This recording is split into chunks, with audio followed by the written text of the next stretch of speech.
Welcome to విధాత. నా పేరు కోటిరెడ్డి. రాష్ట్రంలో అనేక మహిళా రైతు కూలీల ఉద్యమాలకు నాయకత్వం వహించి మహిళలకు సమాజంలో సమానత్వం ఉండాలి, పురుషాధిక్య సమాజానికి వ్యతిరేకంగా ఉద్యమిస్తూ దశాబ్దాల కాలంగా ఉద్యమాలు చేస్తున్నటువంటి POW రాష్ట్ర అధ్యక్షురాలు ఝాన్సీ గారు మన దగ్గర ఉన్నారు.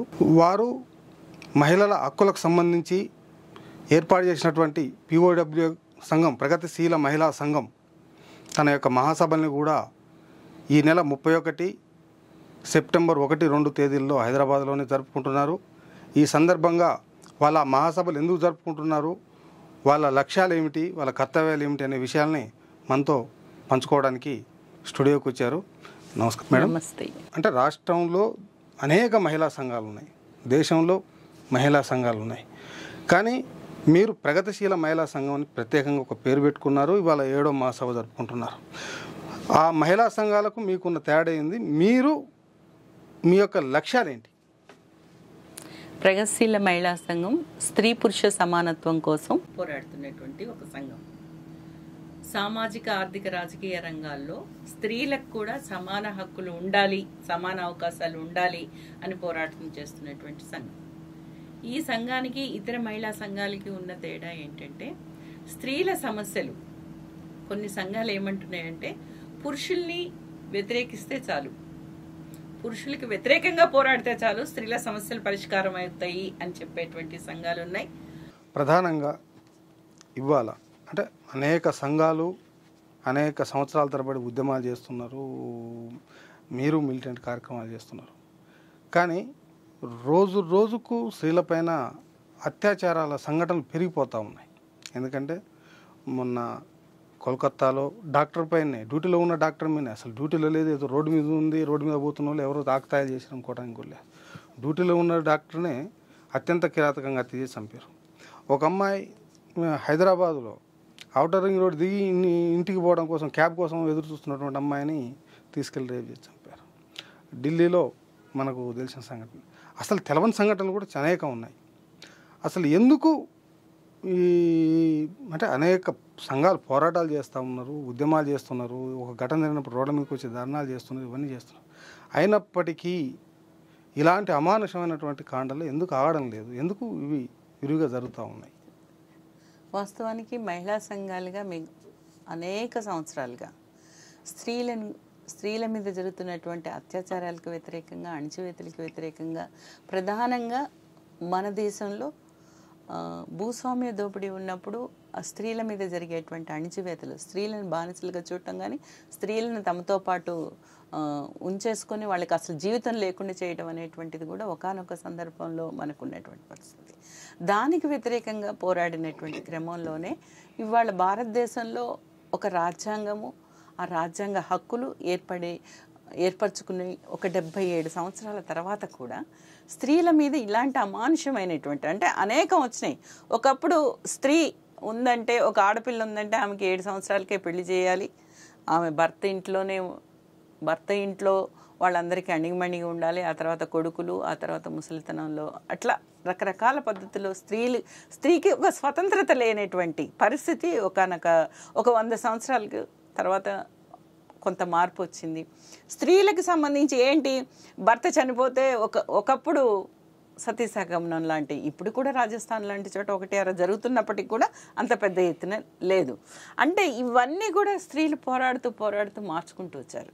7 సంవత్సరాలకే నేను ఎందుకు పెళ్లి చేసుకోవాలి, నేను ఎందుకు చదువుకోకూడదు, నాకు ఒక జీవితం అంటూ ఎందుకు ఉండకూడదు, నా జీవితం నాకు కావాలి, నా చదువు నాకు కావాలి, నా కాళ్ళ మీద నేను నిలబడాలి అనేటువంటి వాతావరణం రోజు రోజుకి పెరుగుతున్నటువంటిది. దాదాపు 70వ దశకంలో జరిగినటువంటి అనేక పోరాటాలు స్త్రీల మీద అత్యాచారాలకు వ్యతిరేకంగా. ఒకప్పుడు స్త్రీ మీద అత్యాచారం జరిగితే ఎట్లా ఉండేదంటే, మన హైదరాబాద్లో రమైజాబీ మీద జరిగింది. కస్టోడియల్ రేప్ అనేటువంటిది ఒకటి బయటికి తీసుకొచ్చినాం. అంటే ఒక సినిమాకి వెళ్ళి వస్తున్నటువంటి భార్యాభర్తల మీద ఆ భర్త ఎదురుగా ఆమెను పక్కకు తీసుకెళ్ళి అత్యాచారం చేస్తే ఆమె అనుమతితోనే జరిగింది, ఆమె సహకరించకపోతే జరుగుతుందా అనేటువంటిది కూడా బయటికి తీసుకొచ్చినటువంటి పరిస్థితి. ఆ రోజుల్లో పోలీసులు చేసినటువంటి దానికి వ్యతిరేకంగా. అంటే నీ ఆధీనంలో ఉంచుకొని పోలీసు కస్టడీలో ఉంచుకొని అత్యాచారం జరిపి ఆమె అనుమతితో ఏంటి నీవు బాధ్యుడు అవుతావు అనేటువంటిది. అంటే ఎవరైతే అత్యాచార నేరానికి ఆరోపించబడిందో ఆ ఆరోపణకు గురైనటువంటి వాళ్ళు నేను చేయలేదని నిరూపించుకోవాలి నువ్వు అనేటువంటి చట్టాల్లో మార్పులు కూడా అనేకం తీసుకొని అంటే ఇప్పుడు చట్టాలు మారుతున్నాయి. ఇప్పుడు బాల్య వివాహాలు పోయినాయి. మినిమం 18 సంవత్సరాలు, ఇప్పుడు మళ్ళీ ఏదో 20 సంవత్సరాలు ఏదో చేస్తున్నట్టుంది. అదే 18 సంవత్సరాలకు 20 సంవత్సరాలు కూడా ఏం పెళ్లిళ్ళు చేసుకోవట్లేదు, 20 సంవత్సరాలు చేస్తారు. అమ్మాయిలు ఉద్యోగాలు చేస్తున్నారు సమానత్వంగానే. ఆర్థిక పరంగా అంటే గ్రామీణ ప్రాంతాల్లో ఒకటి ఉండొచ్చు, కానీ ఇవాళ ఒక కల్చర్ పెరిగింది. భూస్వామ్య సంస్కృతి పోయింది, పెట్టుబడిదారి సంస్కృతి వచ్చి పెట్టుబడిదారి సంస్కృతి, కార్పొరేట్ కల్చర్ అనేది మనం అంటున్నాం. అంత సమానంగా ఎవరి ఉద్యోగాలు ఎవరి అభిప్రాయాలు వాళ్ళు. ఈ పరిస్థితుల్లో అత్యాచారాలు పెరుగుతాయి. అసలు ఎందుకు ఈ అమానుష కారణం జరుగుతున్నాయి ఈనాటి సమాజం? ఆనాడు కూడా భర్త దోపిడీ అనేటువంటిది కాదు, ఆర్థిక ఆధిపత్యం ఎవరికైతే ఉందో భూస్వాములకి వాళ్ళకి భూముల మీద ఆధిపత్యం వాళ్ళు కూడా చేశారు. స్త్రీలను అణిచివేశారు, స్త్రీలను నిర్బంధించారు, బానిసలుగా చేసుకొని మనం చాలా చూసాం. ఆడబాపలని తెలంగాణలో వాళ్ళు భూస్వాముల కుటుంబాల్లో ఉంచుకొని వాళ్ళకి అసలు జీవితం అంటూ లేకుండా చేస్తారు. ఇవాళ వచ్చిన పరిస్థితి ఏంటంటే ఆడవాళ్ళు బయటకు వస్తున్నారు, పనులు చేస్తున్నారు, అన్ని రంగాల్లో ముందుకు వస్తున్నారు. మేము పురుషులకి ఏమాత్రం తీసిపోము అనేది నిరూపించుకోగలిగారు. ఈ స్థితిలో కూడా ఎందుకు జరుగుతున్నాయి అంటే ఇవాళ వచ్చినటువంటి కల్చర్ ఏదైతే ఉందో, ఇవాళ పొద్దున్న బయటికి లేస్తే ఎవ్వరు ఒక స్త్రీ మరో స్త్రీతో ఒకప్పుడు ఉండేది, కూర్చొని కాస్త మంచిగా మాట్లాడుకోవడానికి అవకాశం కానీ, ఒకళ్ళ బాధలు ఒకళ్ళు చెప్పుకోవడానికి అవకాశం కానీ, ఉన్నటువంటి విషయాల మీద చర్చించుకోవడానికి కానీ అవకాశాలు ఉన్నాయి. ఇవాళ లేవు. ఆ ఫోన్ పట్టుకోవడం మీరు బస్సులో చూడండి, ట్రైన్లో చూడండి, ఎక్కడైనా చూడండి, అది పెద్దవాళ్ళు చిన్నవాళ్ళు ప్రతి ఒక్కళ్ళు. ఇవాళ ఇంకా ఎడ్యుకేషన్ కూడా వచ్చింది కదా, ఉండాలి, ఎడ్యుకేషన్ కూడా ఖచ్చితంగా కావాలి. అంటే చిన్నపిల్లల నుంచే వాళ్ళకి సెల్ ఫోన్స్, వీటిల్లో ఇంటర్నెట్లు, ఫోర్నో సైట్స్, ఇవన్నీ కూడా చక్కగా చూడటం అనేటువంటిది. వాళ్ళు ఆ లెసన్ వినడం ఏమో కానీ అందులో అసలు పెద్దవాళ్ళమే ఇట్లా చూస్తూ ఉంటే, సెల్ తీసుకొని చూస్తూ ఉంటే ఏయో వచ్చేస్తుంటాయి. అసలు ఆ పిల్లలు కూడా ఏమొస్తాయో ఏమో తెలియదు, మనం ఏం చూస్తున్నామో తెలియదు, ఏం చేస్తున్నామో అనేది కూడా అర్థం కాని స్థితిలో ఉన్నటువంటి పరిస్థితి ఉంది. ఒకవైపు ఫోర్నో సైట్స్ వస్తున్నాయి, మరొక వైపు ఇవాళ మన రాష్ట్రంలో కూడా పెద్ద ఎత్తున ఇప్పుడు దాడులు జరుగుతున్నాయి.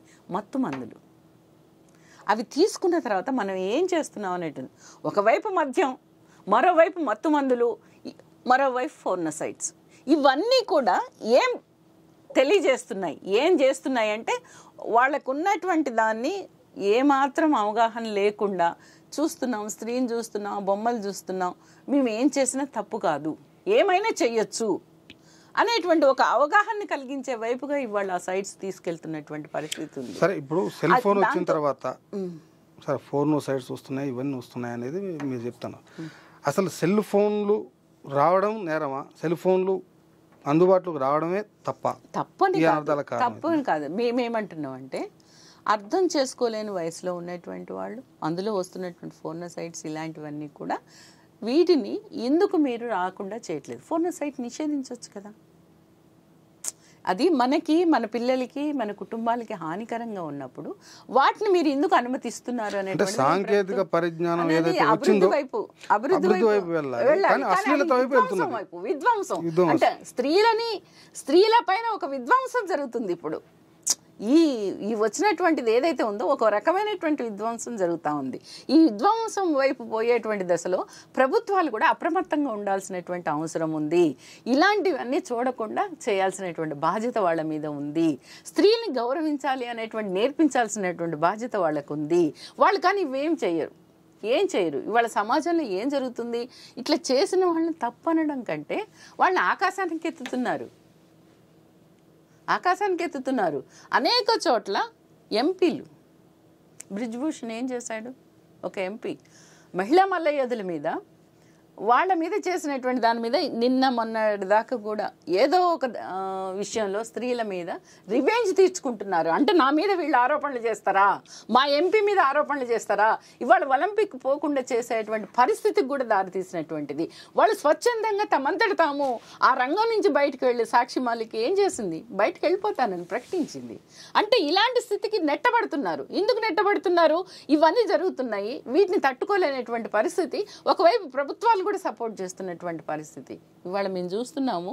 బిల్కిస్ బానో కేసులో అసలు ఎన్ని సంవత్సరాలు పోరాడితే వాళ్ళకి శిక్ష పడింది? ఒక 10-12-15 సంవత్సరాలు పోరాడితే 2002లో జరిగితే ఒక 10 సంవత్సరాల పైన పోరాడితే కానీ శిక్ష పడలేదు. శిక్ష పడిన తర్వాత ఇవాళ రిలీజ్ అయ్యారు, రిలీజ్ చేశారు. రిలీజ్ చేశారు. ఎందుకు చేశారు? వాళ్ళు సత్ప్రవర్తనకారులట. అంటే ఒక సామూహిక అత్యాచారం, ఒక గర్భిణీ స్త్రీ మీద సామూహిక అత్యాచారం చేసి హత్యలు చేసిన వాళ్ళు సత్ప్రవర్తనాపరులు అయినప్పుడు వాళ్ళకి సన్మానాలు సత్కారాలు చేస్తూ ఉంటే ఏం నేర్చుకుంటారు చూసిన వాళ్ళు?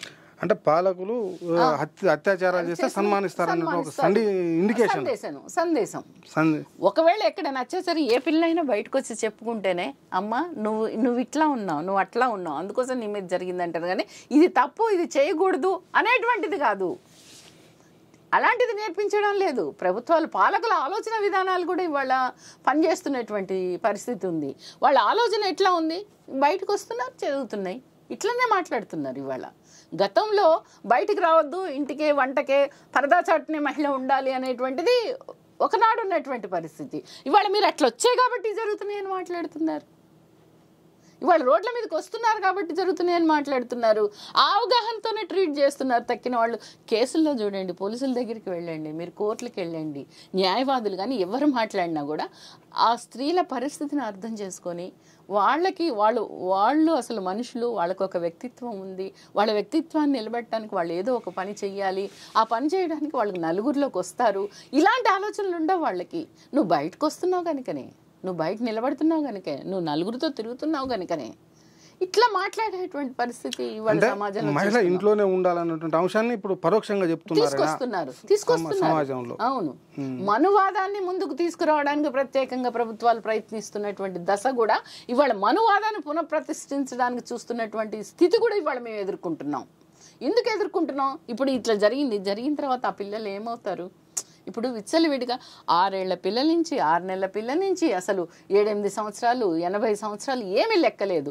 అంటే ఇవన్నీ చూసిన తర్వాత జనరల్గా ఏ తల్లిదండ్రులైనా ఒక అమ్మాయిని బయటికి పంపించాలంటే ఎంత భయపడతారు, ఎంత ఇదిగా బయటకు వస్తుందా నా కూతురు, ఏం వద్దులేదు, దీనికి ఏదో ఇంట్లోనే ఉంటే బెటరు, దీనికి ఏదో పెళ్లి చేసేస్తే అయిపోతుంది, దీన్ని ఎక్కడో ఒక చోటు ఇచ్చేస్తే అయిపోతుంది అనేటి ఆలోచిస్తారు. కానీ ఈ అమ్మాయి కూడా ఎదగాలి, ఆలోచించాలి, అభివృద్ధి పదంలో ఈ సామాజిక అభివృద్ధిలో తను కూడా ఒక భాగస్వామిగా ఉండాలని ఆలోచించే వైపు. ఉమ్మడి కరీంనగర్ జిల్లాలోనే అనుకుంటా స్కూల్ పిల్లలకి డ్రగ్స్ అడిక్ట్ చేసి హైదరాబాద్ తీసుకొచ్చి ఏదో రేవ్ పార్టీలలో పెట్టారని ఏదో అరెస్టులు కూడా అనుకుంటాం. ఇప్పుడు అంటే ఇంకొక పార్శ్వం ఈ వైపు కూడా వస్తాం. అంటే నిజంగా ఆ తల్లిదండ్రులు ఆ పిల్లల్ని స్కూల్ పంపాలంటే భయపడే పరిస్థితి ఉంది. చిన్న పిల్లల మీద జరిగినాయి కదా, హైదరాబాద్లో కూడా జరిగింది. హైదరాబాద్లో ఎంత ఈ కాన్వెంట్ స్కూల్ పిల్లల్ని డ్రైవర్ ఉన్నాయి. పెద్ద బంజారా హిల్స్ లాంటి చోట చిన్న పిల్లల మీద కూడా అలాంటి చోట కూడా బంజారా హిల్స్ సమాజానికి దూరంగా లేదు. కానీ వాళ్ళు ఏమనుకుంటారు, మేము చాలా మంచి స్కూల్లో, భద్రమైన స్కూల్లో, చాలా ఖర్చు పెట్టి చదివిస్తున్నాం, చాలా భద్రత కలిగినటువంటి స్థితిలో పిల్లల్ని ఉంచుతున్నాం అని భావించేటువంటిది. బంజారా హిల్స్ భారతదేశంలో లేదని అదే కాదు, వాళ్ళ ఆలోచన తీరు ఎట్లుంటుంది అంటే వాళ్ళు అట్లా ఆలోచిస్తారు. కానీ అలాంటి చోట కూడా ఎట్లా జరుగుతున్నాయి పిల్లలు, ఎట్లా ఆధునిక సమాజంలో ఇవాళ మహిళలకి బయటికి వెళితే, అంటే చిన్న బాలికల నుంచి మొదలు పెడితే మహిళల వరకు ఇంటి నుంచి బయటికి వెళ్తే భద్రత ఉందా లేదా? భద్రత లేదనే చెప్పుకోవాలి. ఎందుకంటే బయటకు వెళ్ళిన వాళ్ళు క్షేమంగా ఇంటికి తిరిగి రాగలరు అనే భరోసా ఇవాళ లేదు కుటుంబాల్లో. లేనటువంటి పరిస్థితి ఉంది. అది బస్సుల్లో, మొన్న మన దగ్గర ఖమ్మం నిర్మల్ నుంచి ఒంగోలు వెళ్తున్నటువంటి బస్సులో అంతమంది ఉన్న అమ్మాయి మీద అత్యాచారం జరిగింది. బస్సుల్లో జరుగుతున్నాయి, ఆటోల్లో జరుగుతున్నాయి, స్కూల్స్లో జరుగుతున్నాయి, పనిచేస్తున్న చోట జరుగుతున్నాయి, ప్రతి చోట కూడా ఇలాంటివి జరుగుతున్నాయి. అప్రమత్తంగా ఉండి ఆందోళన చేసి ఎంతో కొంత చైతన్యయుతంగా ఆలోచించిన చోట ఇలాంటి సంఘటనలు తక్కువగా ఉన్నాయి. కానీ మామూలుగా అట్లా లేదు, ఇక ఏం లేదు, విచ్చలవిడితనము ఇక ఉంటే మమ్మల్ని ఎవడేం చేస్తాడు అనుకున్న చోట మాత్రం ఇలాంటివి విపరీతంగా పెరుగుతున్నటువంటి క్రమం మనం చూస్తున్నాం. సిటీస్లో బాగా పెరుగుతున్నాయి. అంటే దీనికి కల్చరల్ డిజాస్టర్ లాగా ఏమైనా ఉందా? అంటే ఇది ఎట్లా, ఇలా సినిమాలు ఉన్నాయి, లేకపోతే రకరకాల షోలు ఉన్నాయి, డబుల్ మీనింగ్ డైలాగ్స్ ఉన్నాయి. ఈ మధ్యన రామ్ గోపాల్ వర్మ కొన్ని ఇంటర్వ్యూలు చేస్తారు, ఆశు రెడ్డి అనేవి, అంతా డబుల్ మీనింగ్ డైలాగ్ కనిపిస్తూ ఉంటాయి. అంటే ఒక కల్చరల్గా ఈ ఇట్లాంటిది ఏమన్నా అంటే అట్లాంటివి మొత్తం కూడా ప్రభావితం. ఒకవైపు ఆధునికత పేరుతో కూడా ఒక రకంగా స్త్రీలని అణిచివేసేటువంటి పద్ధతుల్లో కొత్త ఇప్పుడు రేవ్ పార్టీ అన్నారు. ఏంటి అక్కడ రేవ్ పార్టీలో ఏముంటుంది? ఆ మందు ఎక్కడి నుంచి సప్లై చేస్తారు? ఇలాంటివన్నీ కూడా ఇది ఆధునికత అనుకుంటున్నారు వాళ్ళు, దీన్నే ఆధునికత అనుకుంటున్నారు. పురుషుడితో పాటు సమానంగా, పురుషుడితో పాటు సిగరెట్ తాగితే సమానత్వం వస్తుంది, పురుషుడితో పాటు బీర్ తాగితే సమానత్వం వస్తుంది, మందు తాగితే సమానత్వం వస్తుంది అనుకునే వాళ్ళు కూడా ఈ సమాజంలో ఉన్నారు. అసలు అది మందు తాగిన ఏది ఆరోగ్యానికి హానికరమైనటువంటిదని ఆలోచించేటువంటి స్థితి నుంచి ఇంకోవైపు ఆలోచించే వైపు కూడా ఉన్నారు సమాజంలో. అదే ఆధునికత అనుకునేటువంటి వాళ్ళు ఉన్నారు. ఆ ఆధునికత మన అభివృద్ధికి తోడ్పడుతుందా? ముందు ఏ స్త్రీ అయినా చూడాల్సింది ఏంటంటే, ఇప్పుడు మనం ఆధునికత అనుకుంటున్నాం, ఈ ఆధునికత మనం నిలబడటానికి, మన జీవితాన్ని నిలబెట్టుకోవడానికి, మనం ఈ సమాజానికి ఒక అభివృద్ధి పథంలో నడిపించేటువంటి వ్యక్తులుగా మన వ్యక్తిత్వాన్ని మనం నిలబెట్టుకోవడానికి పనికొస్తుందా లేదా అని ఆలోచించుకునేటువంటి స్థితి పోయింది. అటువైపు ఆలోచించట్లే. నెంబర్ 1గా ఉండాలి, ఎట్లా ఉండాలి, దేనికి ఉండాలి, ఏ విషయంలో ఉండాలి అనేటువంటి ఆలోచనలు పోయినాయి. అంటే ఇదంతా ఏ ప్రభావంతో జరుగుతుంది అనేది మీ భావం? ఇది ఇప్పుడు వస్తున్నటువంటి కల్చర్ ఏదైతే ఉందో ఒక రకంగా చెప్పండి కార్పొరేట్ కల్చర్. ఈ కార్పొరేట్ కల్చర్లో వాళ్ళకి ఆదాయం కావాలి, ఒకవైపు ఆదాయం కావాలి, మరోవైపు వీళ్ళు మత్తులో మునిగి ఉండాలి. ప్రభుత్వాలకేమో ఆదాయం కావాలి, వీళ్ళు ప్రశ్నించకుండా మత్తులో మునిగి ఉండాలి. ఈ 2 విషయాలు కూడా, ఆదాయాలు పొందే వాళ్ళు ఆదాయాలు పొందుతారు, మత్తులో ఉండి మమ్మల్ని ప్రశ్నించకుండా మరో మార్గం పట్టి వీళ్ళు ధ్వంసం అయిపోవాలని ఆలోచించేటువంటి వాళ్ళు ఈ సమాజంలో ఉన్నటువంటి స్థితిలోనే ఇవన్నీ వస్తున్నాయి అనేది మేము భావిస్తూ ఉన్నాం. అంటే ఈ పరిస్థితిలో, ఇప్పుడున్నటువంటి ఈ సమాజంలో మీరు చెప్తున్నటువంటి ఈ పరిస్థితి నుంచి ఏ రకంగా ఈ సమాజాన్ని చైతన్యవంతం చేయాలని మీరు అనుకుంటున్నారు? మీ యొక్క ఎజెండా, మీ కర్తవ్యం? మేమేమనుకుంటున్నాం అంటే, ఒక ప్రగతిశీల మహిళా సంఘంగా కుటుంబం నుంచి, ఇప్పుడు కుటుంబం ఉంది, ఒక స్త్రీ పురుషుడు వివక్షత అనేది కుటుంబంలో మొదలవుతుంది.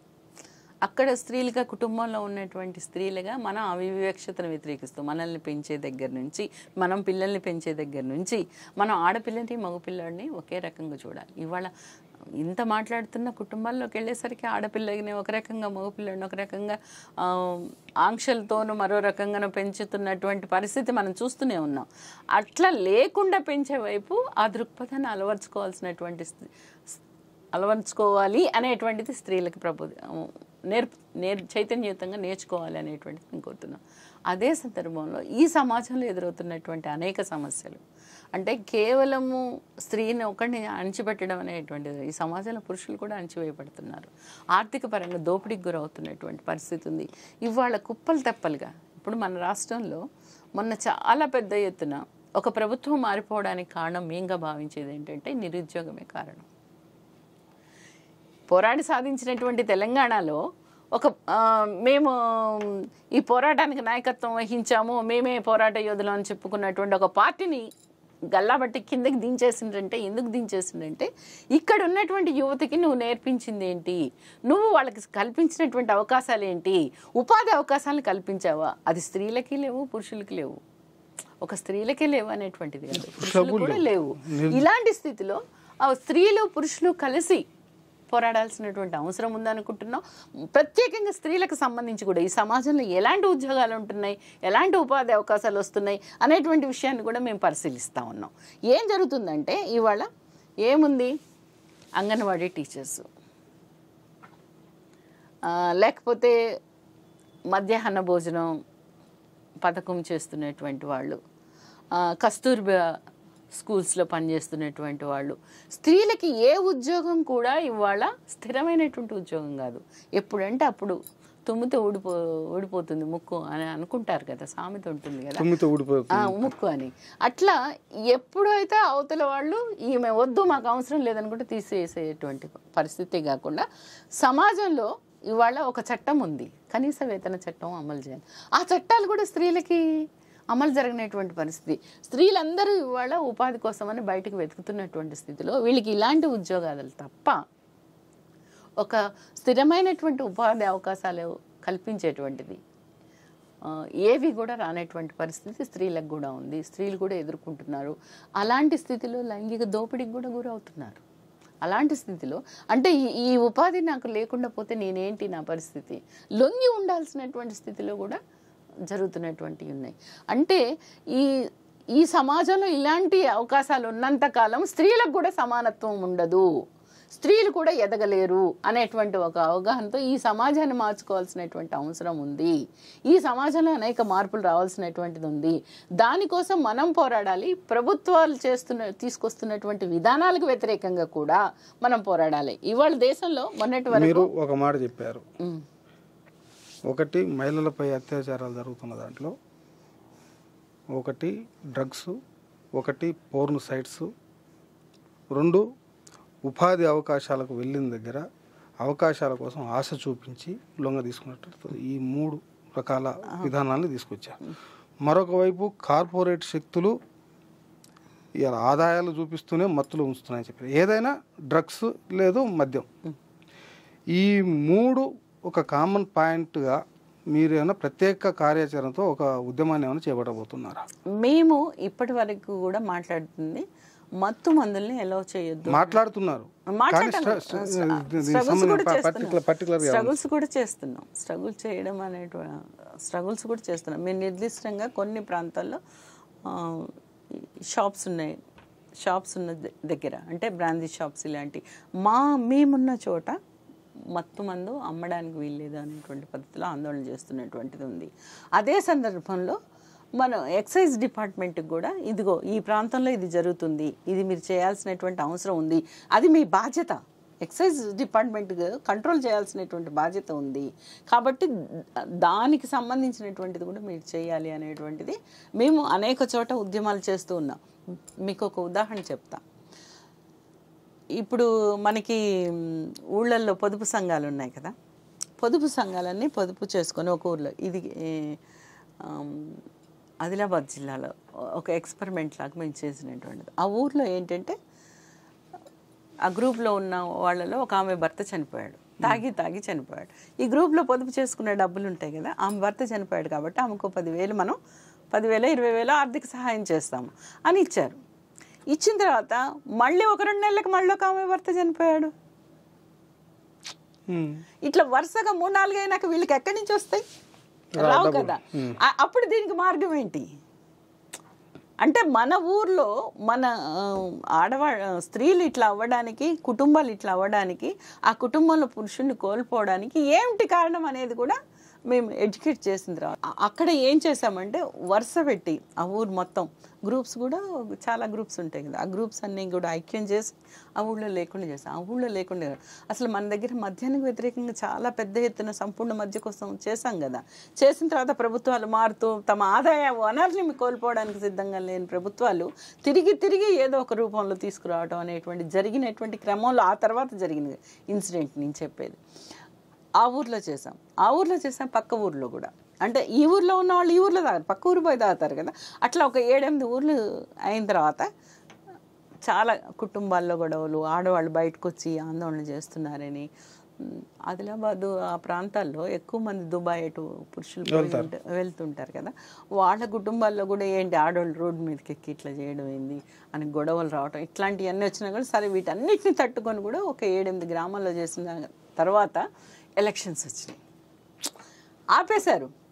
ఎలక్షన్స్ వచ్చిన తర్వాత ఏముంది, ఈ రాజకీయ నాయకులే వరదల్లాగా ప్రవహింపజేసినటువంటి స్థితి కూడా అసలు గుప్పించడం, ఇక అంటే మద్యాన్ని గుప్పించడం మళ్ళీ యథావిధిగా ఒక 8 నెలల్లో యథావిధిగా తయారైపోయింది గ్రామాలు. అంటే ప్రతి ఎలక్షన్స్లో కూడా సర్వేస్ చెప్తున్నాయి, ప్రతి ఎలక్షన్స్లో 10-20% యూత్ మద్యాన్ని అలవాటు చేసుకుంటున్నాయి అనేటువంటిది సర్వేలు చెప్తున్నాయి మనకి. అంటే వాళ్ళు తీసుకొచ్చేది కూడా ఎంత ఫైట్ చేసినా అధికారంలో ఉన్నటువంటి మీరు రాజకీయ పార్టీని డిమాండ్ చేయొచ్చు కదా, మీరు ఎన్నికల్లో మీరు ఏమన్నా ప్రచారం చేయండి, కానీ మీరు మద్యాన్ని పంచకండి, డబ్బులన్నా పంచుకోండి, కానీ మద్యం పంచొద్దని చెప్తున్నాం. మేము మద్యాన్ని ఎలా చేయొద్దు అనేది చాలా స్పష్టంగా చెప్తున్నాం. అసలు మేము అడుగుతుంది ఏంటంటే, ఈ రాష్ట్రంలో అంటే ఉమ్మడి ఆంధ్రప్రదేశ్లో మహిళలు పోరాడి సాధించినటువంటి సంపూర్ణ మద్య నిషేధం అనేది ఆ టైంలో కుటుంబాలు ఎంత బాగున్నాయి, కుటుంబాలు మంచిగా కూర్చొని అందరు కలిసి తిన్నారు, ఆ కుటుంబము ఆదాయాన్ని మొత్తం కూడా వాళ్ళు దేనికి ఉపయోగించుకున్నారు. ఎన్టీఆర్ హయాంలో ఆ రిపోర్ట్స్ కూడా బయటికి తీశారు, ఆదాయంతో ఎట్లా కుటుంబాలు మంచిగా ఉన్నాయి అనేది కూడా తీశారు. అయినా ఏముంది, ఆ తర్వాత వచ్చిన వాళ్ళంతా వరుస పెట్టి వాళ్ళకి కాదు కావాల్సిన ఆదాయం, ప్రభుత్వానికి ఆదాయం కావాలి, అదే ఆ వారసులే వరుస పెట్టి ఆదాయం కాదు ఈ ఆదాయం కావాలి. అందుకోసం ఏమంటున్నాం, ప్రభుత్వాలు ఏవి కూడా ఆదాయ వనరుగా మద్యాన్ని చూడొద్దు. మీరు ఈ ఆదాయ వనరుగా చూడటం వల్ల ఒకవైపు నుంచి ఆసరానో ఇంకోటనో ఇస్తూ ఉంటారు, ఇంకో వైపు నుంచి ఆరోగ్యాన్ని లాక్కుంటున్నారు, ఆదాయాన్ని లాక్కుంటున్నారు. 2 రకాలు నష్టపోతున్నారు. ఒక్కటే కాదు, ఆరోగ్యం పోతుంది, ఆదాయం పోతుంది. కుటుంబాల నుంచి కుటుంబాల ఘర్షణలు, సంఘర్షణలు, వాళ్ళు నిలకడగా కుటుంబాలు ఉండలేనటువంటి పరిస్థితి, భార్యాభర్తల మధ్య, తల్లి కొడుకుల మధ్య, తండ్రి కొడుకుల మధ్య అనేక ఘర్షణలు దీంతోనే వస్తున్నాయి. ఈ అత్యాచారాలు లాంటి ఘటనలు కూడా జరుగుతున్నాయి. వాటికి కూడా మీ మహాసభ ఇప్పుడు 3 రోజుల పాటు మీరు హైదరాబాద్ సుందరయ్య విజ్ఞాన కేంద్రంలో ఆగస్టు 31, సెప్టెంబర్ 1, 2 తేదీల్లో నిర్వహించే మీ యొక్క మహాసభ ప్రత్యేకంగా ఏ నిర్ణయం తీసుకొని ఇవాళ మీరు ఉద్యమం బాట పట్టబోతున్నారు?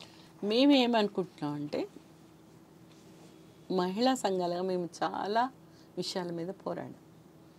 అది స్త్రీల పైన జరుగుతున్నటువంటి కుటుంబ హింసకు వ్యతిరేకంగా, లైంగిక వేధింపులకు వ్యతిరేకంగా, పని స్థలాల్లో లైంగిక వేధింపులను అరికట్టడం కోసం అనేక కమిటీలు వేయమని ఇలాంటివి అన్ని పోరాటాలు చేసి కొన్ని చట్టాలు తెచ్చుకున్నాం. ఆ చట్టాలు అమలు తీరు మాత్రం వస్తున్నటువంటి ప్రభుత్వాలు అమలు చేయనటువంటి పరిస్థితి ఉంది. ఈ నేపథ్యాన్ని అంటే ఇప్పుడు మనము పోరాడి సాధించినటువంటి కూడా వెనక్కిపోతున్నటువంటి నేపథ్యాన్ని మనం చూస్తున్నాం. ఈ నేపథ్యంలో ఏ విషయాలు మనల్ని ఇట్లా వెనక్కిపోవడానికి కారణమవుతున్నాయి? ఇవాళ మనువాద దృక్పథము అనేటువంటిది ముందుకొస్తున్న, మతోన్మాదము మనువాదం ముందుకొస్తున్నటువంటి నేపథ్యంలో స్త్రీల హక్కులు కూడా ఎట్లా అణిచివేయబడుతున్నాయి, స్త్రీల ఆదాయ వనరులు కూడా ఎట్లా లాగవేయబడుతున్నాయి, అసలు స్త్రీలని సమాజంలో మనుషులుగా కాకుండా లైంగిక వస్తువులుగానే చూసేటువంటి వాటిగా ఎట్లా తయారు కాబడుతున్నారు అనేటువంటి విషయాల్ని ఈ నేపథ్యంలో చర్చించాలనేటువంటిది అనుకున్నాం. ఇవాళ జరుగుతున్నటువంటి ఈ అత్యాచారాలు, హత్యలు, వీటికి కారణమైనటువంటి ఈ మత్తు మందులు, డ్రగ్స్, వీటన్నిటి మీద కూడా ఈ విషయాలన్నింటినీ కూడా ప్రభుత్వాలు అరికట్టాల్సినటువంటి బాధ్యత వాళ్ళ మీద ఉంది. ఈ ఫోర్నోసైడ్స్ ఇవన్నీ కూడా నిషేధం లేకుండా చేయాలి అనేటువంటిది ఏదైతే మేము ముందుకు తీసుకొస్తున్నామో, స్త్రీల పైన మారుతున్నటువంటి పురుషాధిపత్యంలో కూడా ఒకప్పుడు ఉన్నటువంటి పద్ధతిలోనే ఇవాళ లేదు. స్త్రీల మీద అది కూడా మారుతుంది. ఆ మారుతున్నటువంటి దాన్ని ఎట్లా మనం అర్థం చేసుకోవాలి? ఈ అర్థం చేసుకునేటువంటి క్రమంలో మనం సాధించినటువంటి హక్కులు ఏవైతే ఉన్నాయో ఇవాల్టి వరకు, ఆ హక్కుల్ని మనం ఎట్లా నిలబెట్టుకోవాలి? ఈ ఉద్యమాన్ని, మహిళా ఉద్యమాన్ని ముందుకు ఎట్లా తీసుకెళ్ళాలి? ఈ సమాజంలో మనుషులుగా మహిళలు కూడా మనుషులే అనేటువంటి ఒక దాన్ని తీసుకెళ్ళడం కోసం మనం ఒక మహిళా ఉద్యమాన్ని సంఘటితంగా నిర్మించడం కోసం అనేక సంఘాలతో సంఘటిత ఉద్యమాలు కూడా నిర్మించాల్సినటువంటి ఆవశ్యకత నేపథ్యంలో మేము ఇవాళ ఈ మహాసభలు జరుపుతున్నాం. ఈ మహాసభల నుంచి పురుషాధిపత్యానికి వ్యతిరేకంగా అన్ని రంగాల్లో స్త్రీలకు సమాన అవకాశాలు రావడానికి కావాల్సినటువంటి విషయాల మీద ఇవాళ మేము చాలా విషయాలు కూడా ఇప్పుడు తెలంగాణ ఉద్యమం ఉంది. తెలంగాణ ఉద్యమంలో ప్రగతిశీల మహిళా సంఘం ఢిల్లీ వరకు వెళ్ళి కూడా పోరాడింది. ఒక్క POWనే చేసింది. అట్లా సరోగసి ఉంది. అంటే ఏమీ చేసుకోవడానికి అవకాశాలు లేని చోట్ల సరోగసి చేసి స్త్రీలు బతికేటువంటి పరిస్థితి ప్రభుత్వాలు తీసుకొస్తున్నటువంటి నేపథ్యంలో సరోగసికి వ్యతిరేకంగా కూడా POWనే పోరాడినటువంటి పరిస్థితి ఉంది. ఢిల్లీ దాకా వెళ్ళి పార్లమెంటులో అది మార్పులు తీసుకురావాల్సినటువంటి అవసరం ఏదైతే ఉందో వాటన్నిటి మీద కూడా చేసింది.